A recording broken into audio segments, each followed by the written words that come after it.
கர்த்தருடைய பரிசுநாமத்துக்கு ஸ்தோத்திரம் உண்டாவதாக.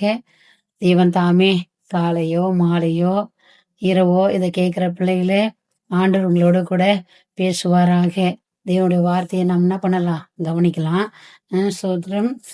2 ராஜாக்கள் புஸ்தகம் 2 ராஜாக்கள் 5ஆம் அதிகாரம் 10ஆம் வசனத்துல சொல்லப்பட்டிருக்கிறது.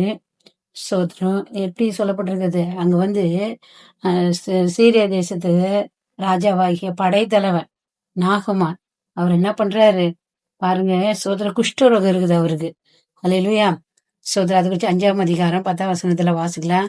அப்போது எலிசா அவ்விடத்தில் ஆள் அனுப்பி, நீ போ யோர்தானில் 7 தரம் ஸ்நானம் பண்ணு, அப்போது உன் மாம்சம் மாறி நீ சுத்தமாவாய் என்று சொல்ல சொன்னார் அப்படின்னு சொல்லிட்டு இதுல இருக்குது.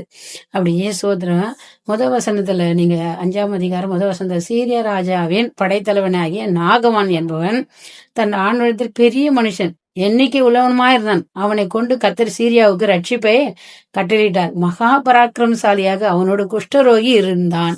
அவன் எப்படியா இருந்தான், குஷ்டரோகியா இருந்தான் நாகமான். சோதர சீரியா ராஜாவின் படைத்தலைவன், ராணுவ படைத்தலைவன்.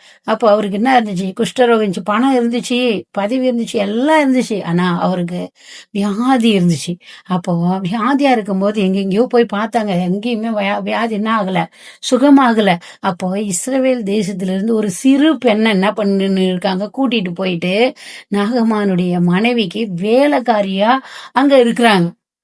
வேலைக்காரியா இருக்கும்போது அந்த பெண்ணு தான் சொல்லி அனுப்புறாங்க, இது மாதிரி சோதர எலிசா அப்பொழுது இஸ்ரவேலின் தேவனாகிய கர்த்தருடைய சோதர நாம தீர்க்கதரிசி இருக்கிறாரு, அவர் பேரு எலிசா. அவரிடத்துல நீங்க என்ன பண்ணுங்க, போங்க, அங்க என்ன பண்ணுவீங்க, சுகமாவீங்க அப்படின்னு சொல்லிட்டு அந்த பொண்ணு சொல்லுது. அப்போ அவர் என்ன சொல்றாரு, வந்துட்டாரு. யார பாக்குறதுக்கு வந்தாரு, எலிசாவை பார்க்க வந்தார். அவர் ஒரு தீர்க்கதரிசி. அவரை பார்க்க வந்த உடனே அவரு இப்படி தடவி தடவி பார்த்து நமக்கு என்ன பண்ணுவாரு, சுகத்தை கொடுப்பாரு நினைச்சிட்டு இருந்தாரு. ஆனா அவரு போய் யோர்தான்ல 7 தரம் என்ன பண்ண, முங்கி எழு, அப்பதான் சுகமாவ.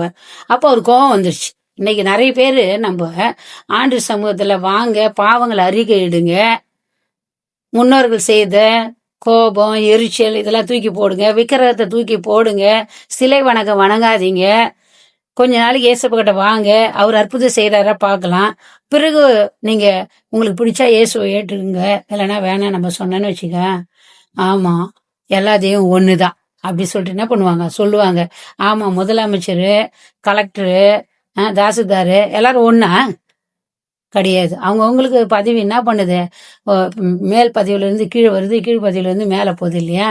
அது போலதாங்க ஆண்டவர்கிட்ட நீங்க வரும்போது ஜாதி விக்கிரகம் பணம் உங்களுக்குள்ள இருந்துச்சுன்னா என்ன பண்ணாது, ஆண்டவர் கிரியை செய்ய மாட்டாரு.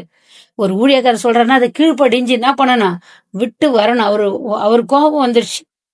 அதுக்கப்புறம் கூட வந்த சோதர கூட வந்த வேலைக்காரர் சொல்றாரு, அவர் ஒன்னும் சொல்லலையே, போய் யோர்தான்ல என்ன பண்ண 7 தரம் முங்கி எழுதானே சொன்னாரு ராஜா, இது சின்ன காரியம் தானே, செஞ்சுதான் பாருங்கள அப்படின்னு சொன்ன பிறகுதான் அவருக்கு புத்தி வந்து என்ன பண்ணாரு, போயிட்டு யோர்தான்ல 7 தரம் என்ன பண்ணாரு, முங்கி எழுந்தாரு. இன்னைக்கு பெரிய பெரிய தலைவர்கள்லாம் இருக்கிறாங்க. அங்க தலைவர்கள் எல்லாம் கூட பாடி கட்டா போவாங்க. அவங்க சில நல்ல காரியங்களை சொல்றாங்க, அவங்க தான் லஞ்சம் வாங்கி கொடுக்குறவங்க, பாவத்தை சொல்லி கொடுக்குறவங்க கூட போறவங்க தான். சில அப்ப நல்ல மனுஷனா இருந்திருக்கிறாங்க. சோதரம் படைத்தலைவன கூட போன வேலைக்காரர் 2 பேரும் நல்லவங்களா இருந்திருக்கிறாங்க. கர்த்தர் அவங்களோட கூட இருந்திருக்கிறாரு பாருங்க. இன்னைக்கு நம்ம அப்படிலாம் என்ன பண்ணணும், இருக்கணும். ஒரு வேலை செய்யற இடத்துல கர்த்தருடைய பிள்ளைங்க நம்ம உண்மையா இருக்கணும், இயேசு பத்தி தைரியமா எடுத்து சொல்லணும். அப்பதான் அவங்களுக்கு தெரியும், ஐயோ அவங்க என்ன சொல்லுங்க, இயேசு பயந்துகிட்டே இருந்தீங்கன்னா நீ நரகத்து போயிடும், அவங்களும் நரகத்து போயிடுவாங்க. அதனால நீ என்ன பண்ணி நாள்ல இருந்து தீர்மானம் பண்ணு, அடுத்தவங்களுக்கு சத்தியத்தை சொல்லு, இயேசுகிட்ட வாங்க, அவரை நம்புங்க. உங்களுடைய பாவங்கள் எல்லாம் என்ன பண்ணுங்க, அறிக்கை செய்து விட்டு மறுபடியும் என்ன பண்ணாதீங்க, எடுத்துக்காதீங்க அப்படின்னு சத்தியத்தை சத்தியமா சொல்லுங்க. திருச்சி சொல்லாதீங்க, ஜனங்க ரட்சிக்கப்பட முடியாது. சரிதானா? அவங்க ரட்சிப்பு கர்த்தருடையது, நம்முடைய வேலை செய்ய வேற வேலை. ரட்சிப்பு கர்த்தரால் தான் வரும், உன்னால வராது. நீ செய்ய வேண்டியது செய், உன்னுடைய விசுவாசம் எப்படி இருக்குது அப்படிதான் உனக்கு ஆகும். சோதரன் அந்த பொண்ணு, சிறு பொண்ணு விசுவாசத்தோடு சொன்னாங்க, சுகமாச்சு. இன்னைக்கு நீங்க இதை கேட்கிற பிள்ளைங்கள கர்த்தருக்கு வைராக்கியமா இருங்க. ஒரு வியாதி அநேகருக்கு வருதா, கஷ்டம் இருக்குதா, பிரச்சனை இருக்குதா, ஏசுகிட்ட போங்க. நீங்க செய்த பாவங்கள் எல்லாம் தூக்கி எரிஞ்சிட்டு இனி செய்யாதீங்கன்னு சொன்னாதான் உனக்கு அற்புதம் செய்வார். பாவத்தோடு இருந்து அற்புதம் என்ன பண்ண மாட்டாரு, செய்யவே மாட்டார். தேவன்களோடு கூட பேசுவாரானால் அப்போது எலிசா இடத்தில் ஆள் அனுப்பி நீ போய் ஓர்தாலும் 7 தடவை ஸ்நானம் பண்ணு, அப்போது உன் மாம்சம் மாறி நீ சுத்தமாவ என்று சொன்னார். அதே மாதிரியே என்ன பண்ணார், 7 தடவை முங்கிய தடவை சுகமாயிடுச்சு. அந்த ஜனங்கள் எல்லாம் அந்த சோதர சீரியா ராஜா, சீரியா தேசத்தில் இருக்கிறவங்க எல்லாம் ரட்சிக்கப்பட்டாங்களாம். இன்னைக்கு உன்னை கொண்டு உங்க சொந்த பந்தங்கள், கிராமங்கள் ரட்சிக்கப்படணும். நீ சாட்சியா இரு. நம்ம ஜெபிக்கலாமா? அது மாத்திரம் இல்ல, சோத்திரம் நம்ம நம்ம வாழ்க்கையில இருக்கிறது எல்லாம் இப்ப ஆண்டவர்கிட்ட அறிக்கை செய்து ஆண்டவர் மூலியமா ஏற்றுக்கொள்ளுங்க. கர்த்தர் உங்களை ஆசீர்வதிப்பார். ஆண்டவரே, எங்களை அதிகமா நேசிக்கிறீங்களா? அன்பின் தகவல் இதை கேட்கிற ஒவ்வொரு பிள்ளைங்களும் தைரியமா இயேசுவுக்காக வாழட்டும், இயேசு நாமத்தை சொல்லட்டும். ஆண்டவரே ஏசப்பா, அப்பொழுது நீங்க கிரியை செய்கிற தேவன். ஆண்டவரே, மனுஷனுக்கு ஆண்டவரே பயப்படுற பயம் கண்ணியை வரவேக்க ஆண்டவரே, தேவனுக்கு பயப்படுதோ ஞானத்தை தரும் ஆண்டவரே.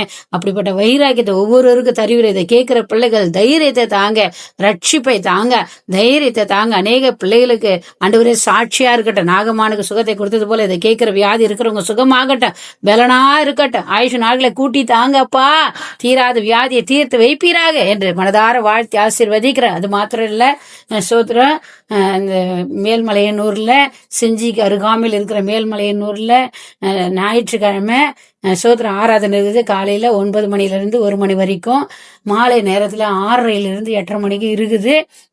மேல்மலையனூர் அருகாமையில் இருக்கிறவங்க எல்லாம் நீங்க ஆலயத்துக்கு வரும்படியாக உங்கள் அன்போடு கேட்டுக்கொள்கிற. வியாதி துக்கத்தை துயரத்துல இருக்கிறவங்க வாங்க, ஏசப்பா உங்களுக்கு சுகத்தை தருவார், ரட்சிப்பை தருவார், நீங்க ஆசீர்வாதமா இருப்பீங்க.